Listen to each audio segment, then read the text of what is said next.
in Historyfile.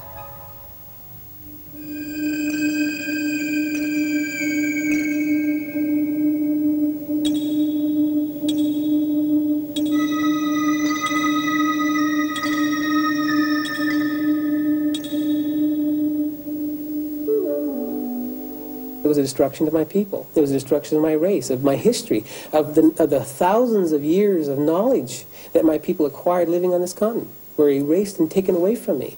Your Indian rights were removed from you. You were severed from the tribe.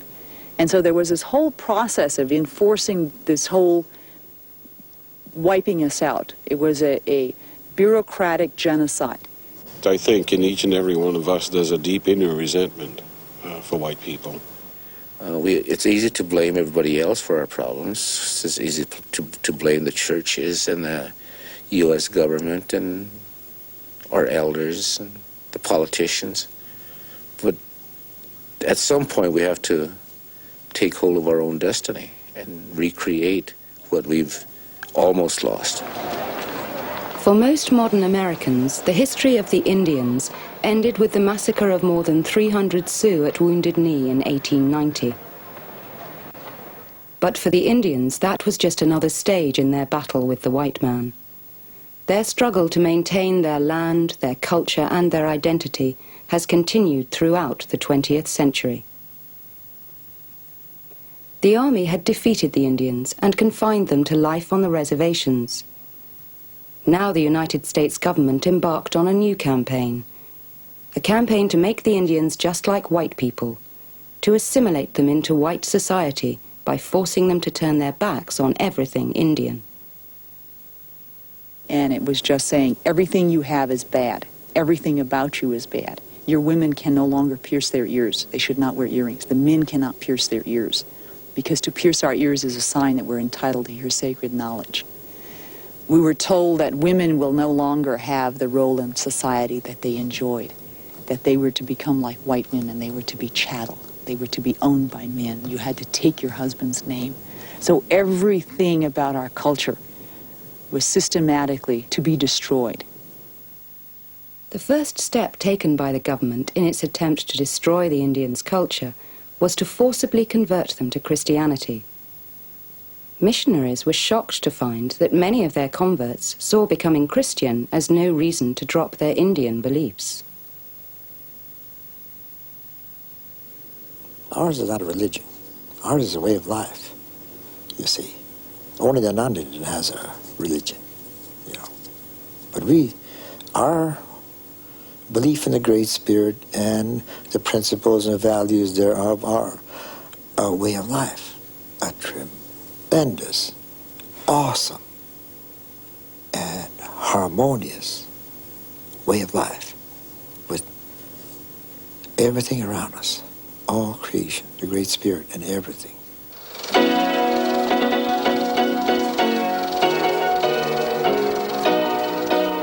Most Americans had no idea how Indians were continuing to suffer in the 20th century. Films like The Wards of a Nation, made by the Ford Foundation in 1920, made them look perfectly happy. Indians were shown gratefully accepting white culture and Christianity. Under the guidance of the United States, it seemed, native people were happily maturing into modern Americans. It looked as though all the fighting of the past had been forgotten.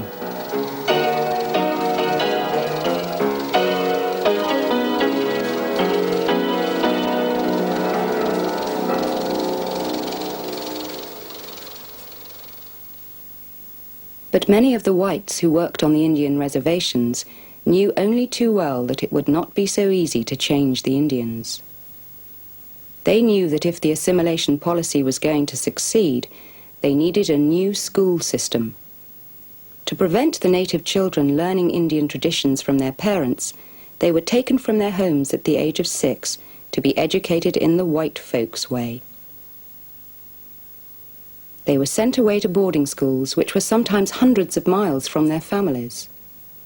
Parents who refused to let their children go had their food rations cut.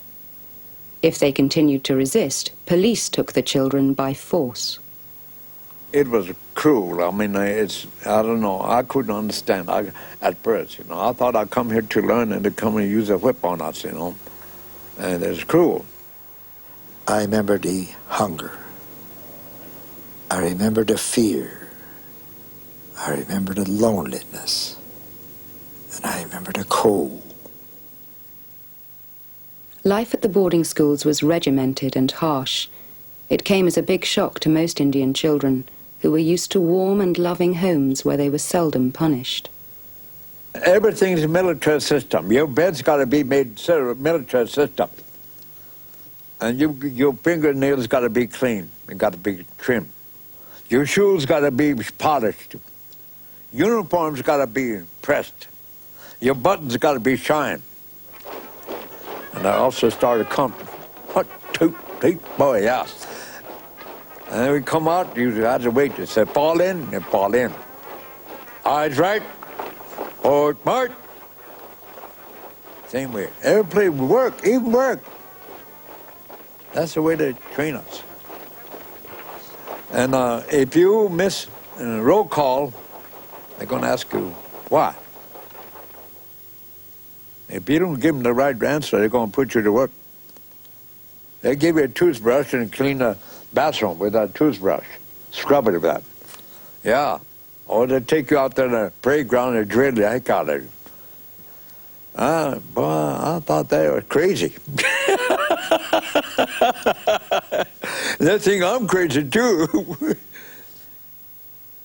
Learning to do things in the white folks' way meant learning to become white on the inside too. Pupils were forced to reject everything that made them Indians.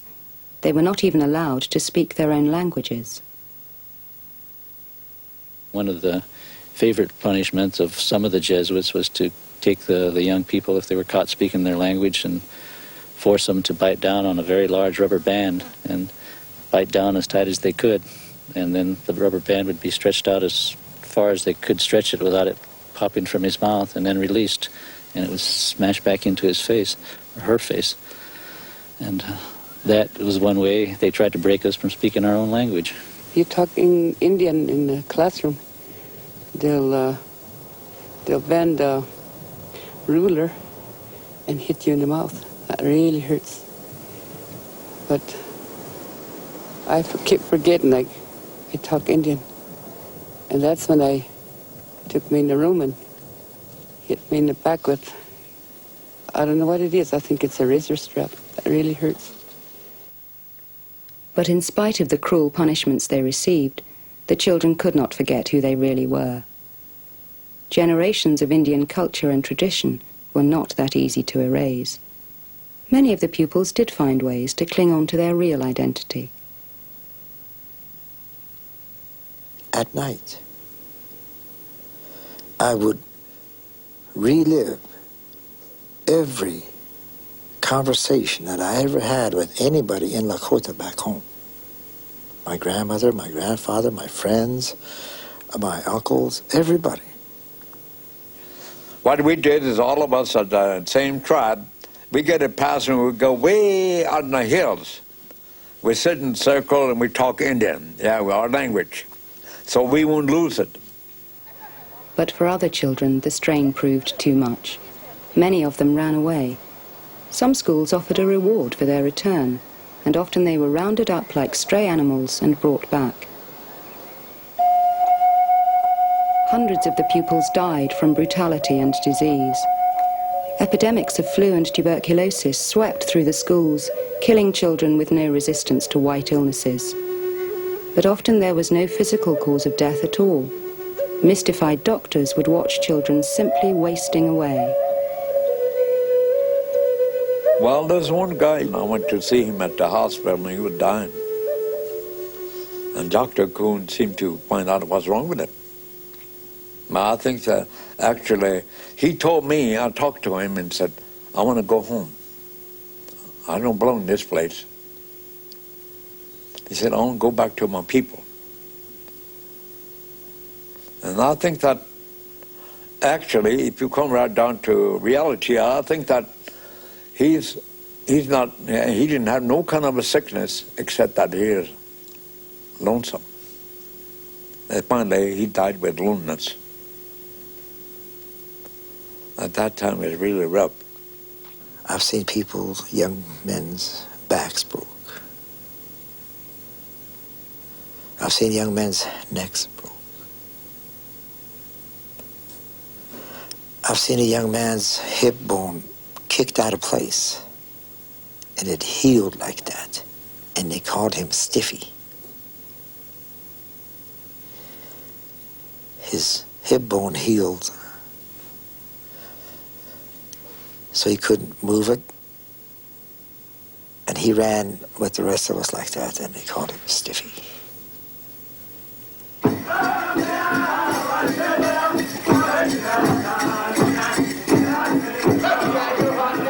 After 400 years of killings and a century of assimilation, the Indians have still not disappeared from the United States.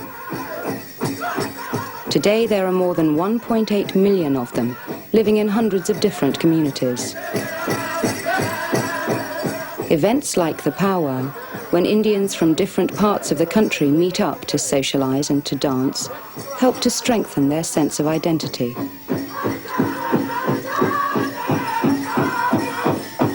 Tribes divided by history into separate reservations can still come together to keep alive their traditions.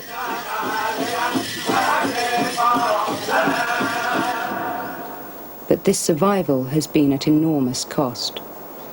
Today's American Indians are the poorest ethnic group in the United States. About half of them still live on reservations with immense poverty and social problems.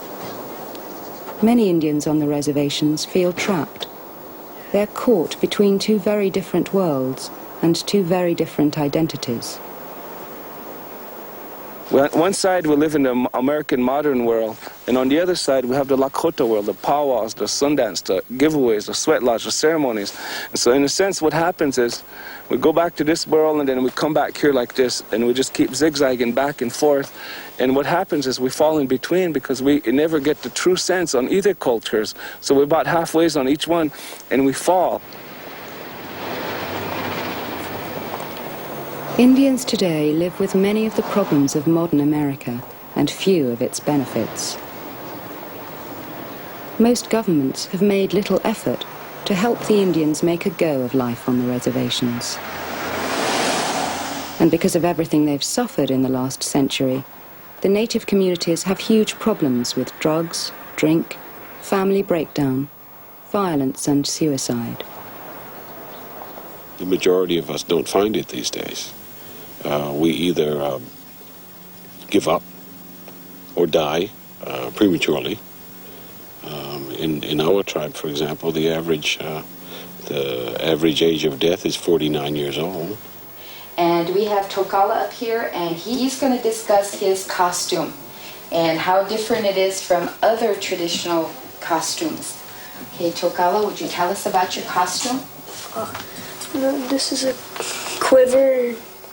It's made to hold bows and arrows in it. But Mom didn't trust me with the arrows because she said I might shoot somebody. So. Many Indian communities are trying to combat their problems. They are slowly rebuilding pride, confidence and a sense of identity. After a century of being forced to think white, they are trying to find their own roots again and tell their own histories. This is a fan. A law passed in 1975 has given tribes the right to run their own schools. Feathers and put them together. This is a tomahawk, and they gave it to me. And they have introduced an Indian curriculum. I don't know what I was supposed to do with it, so I just danced with it. For most white Americans, old ideas about Indians die hard. The image of the Indian as a warrior is still strong. Sports teams carry warlike names like the Redskins and the Braves. Companies call their products Apache or Cherokee to make them seem ferocious or powerful. Whites have been buying products named after Indians for years, but now they're seeing a new image of Indians on TV. Advertising agencies are using Indians as the people who care about the environment.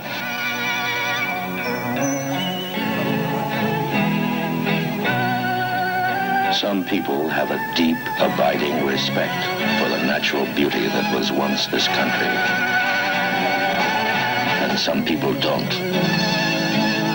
People start pollution. People can stop it.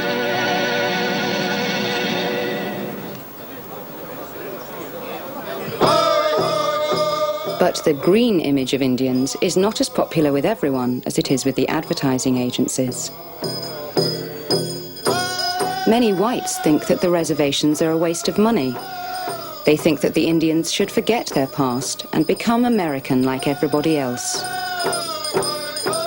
But unlike all other Americans, Indians have been in America for hundreds and hundreds of years. Their sense of identity still comes from their spiritual relationship with the land where their ancestors lived and are buried.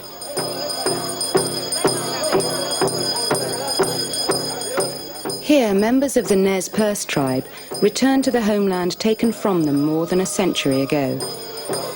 For many white visitors, it is a colorful spectacle. For the Indians, it is a sacred experience. After 400 years, Indians and white people still see the world in very different ways.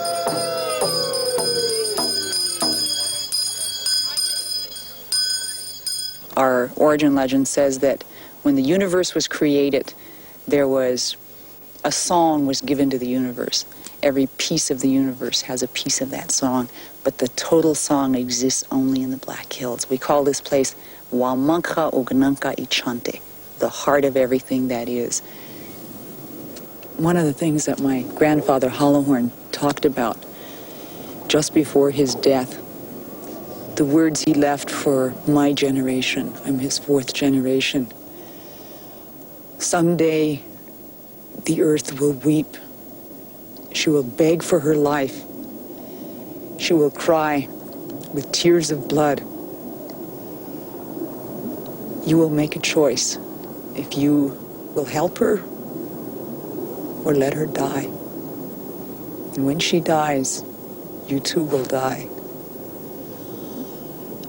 I think when we look at the earth being damaged in a way that can't ever be repaired, we look at making a choice, not just for ourselves, not just for our children, but for all of creation, and none of us has that right.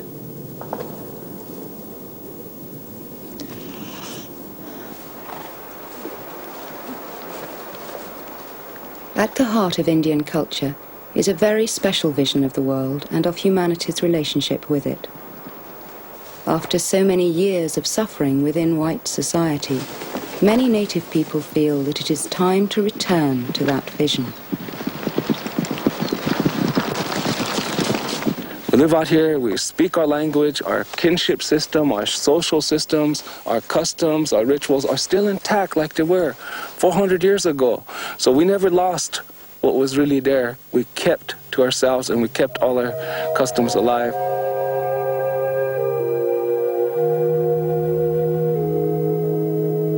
Many Indian traditions prophesy a global disaster if the destruction of the earth continues.